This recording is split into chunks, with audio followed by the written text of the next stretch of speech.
I comuni che non arrivano al 65% di raccolta differenziata potrebbero essere costretti dalla Regione ad aumentare la Tari. Lo spauracchio di una batosta per i contribuenti sarebbe l'addizionale del 20%, un tributo speciale per il deposito dell'immondizia in discarica. L'assessorato regionale all'energia e ai rifiuti ha convocato domani 9 gennaio i sindaci e gestori degli impianti di smaltimento dei rifiuti urbani delle città metropolitane e dei liberi consorzi sul tema proprio dell'applicazione dell'addizionale del 20%.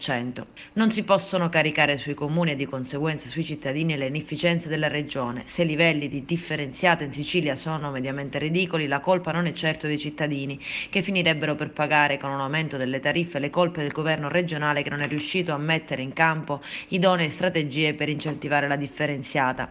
E quanto affermano i deputati del Movimento 5 Stelle all'Ars, componenti della Commissione Ambiente, Nuccio Di Paola, Stefania Campo, Valentina Palmeri e Giampiero Trizzino, che chiedono al governo regionale di battere tutte le strade alternative prima di far scattare l'addizionale.